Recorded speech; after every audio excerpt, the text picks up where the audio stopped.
సూచనలు చేశారు అధ్యక్ష. ఎంత దారుణమైన పరిస్థితి అంటే వ్యవస్థ అధ్యక్ష, గత ప్రభుత్వం ఒక ప్రాఫిట్ మేకింగ్ కార్పొరేషన్ని మా యాన్యువల్ టర్న్ ఓవర్ సుమారు 20,000 కోట్ల రూపాయలు అధ్యక్ష, 39,550 కోట్ల రూపాయలు రుణాలు చేసి గత ప్రభుత్వం రైతుకి ఇబ్బంది పడే విధంగా, రైతుకి ఖచ్చితంగా అవమానపరిచే విధంగా వ్యవహరించారు అధ్యక్ష.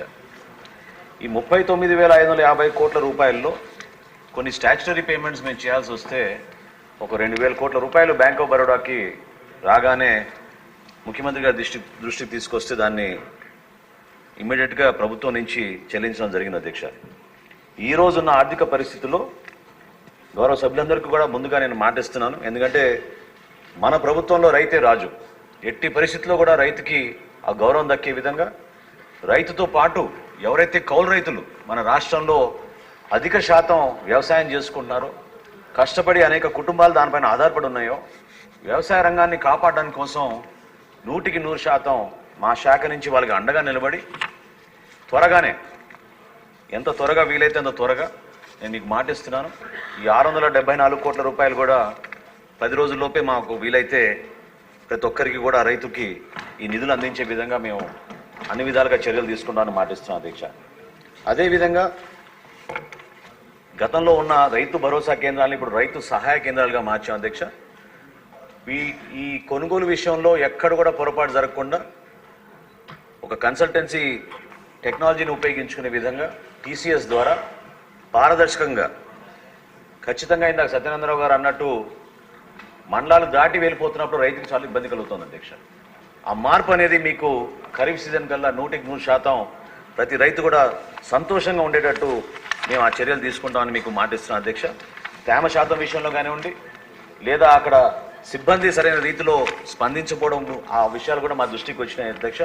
వీటన్నిటిపైన కూడా సమగ్రంగా మేము లోతుగా విచారించి తప్పకుండా నేను ఇందాక అన్నట్టు రైతుకే మేము ప్రాధాన్యత ఇచ్చి, రైతు మరొక్కసారి కష్టాల్లో ఉండకూడదనే ఉద్దేశంతో ఎన్ని ఆర్థిక ఇబ్బందులు ఉన్నాయి కూడా మన ప్రభుత్వం కష్టపడి ముందుకెళ్తున్నాం అధ్యక్ష.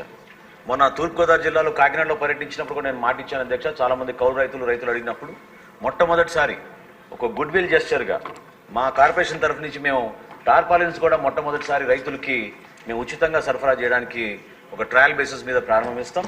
అదేవిధంగా మార్చి 31 లోపు మేము ఒక ఛాలెంజ్గా తీసుకున్నాం అధ్యక్ష, డిపార్ట్మెంట్ నుంచి, ప్రభుత్వం నుంచి.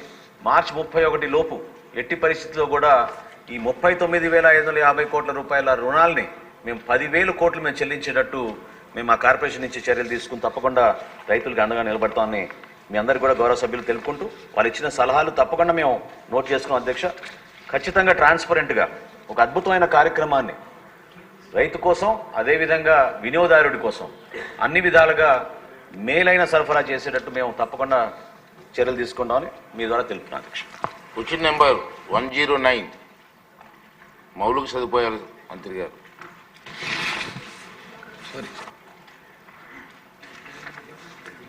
అధ్యక్ష, మొదటి ప్రశ్నకు జవాబు, నిర్మాణం, నిర్వహణ, వాటా మరియు బదిలీ BOTST ప్రాతిపదికపై PPP విధానం కింద Messrs Krishnapatnam port company limited KCPL రాయితీదారుతో 17/9/2004 తేదీన కృష్ణపట్నం పోర్టు రాయితీ ఒప్పందాన్ని కుదుర్చుకోవడం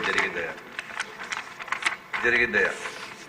రాయితీ ఒప్పందం ప్రకారం ఓడరేవు రాయితీ కాలం వాణిజ్య కార్యకలాపాలకు 30 సంవత్సరాలు, అంటే 23/2009 నుండి 19/3/2039 వరకు అధ్యక్ష.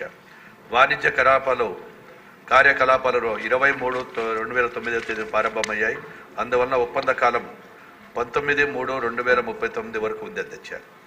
బీకి సమాధానం, Adani port special economic zone limited పేరిట కృష్ణపట్నం పోర్ట్ లిమిటెడ్ KCPL 75% వాటాల ఉపసంహరణకు ఆంధ్రప్రదేశ్ ప్రభుత్వం 7/9/2020 తేదీన I&I శాఖ ద్వారా GOMS నంబర్ 9 ద్వారా సమ్మతిని తెలియజేయడం జరిగింది అధ్యక్ష.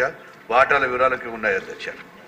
వాటాల వివరాల ప్రకారం ఈ కింది విధంగా ఆదాని పోర్ట్లు మరియు స్పెషల్ ఎకనామిక్ జోన్ లిమిటెడ్ లేదా దాని అనుబంధ సంస్థలు 75%, Natco Genco limited private limited 25% అధ్యక్ష.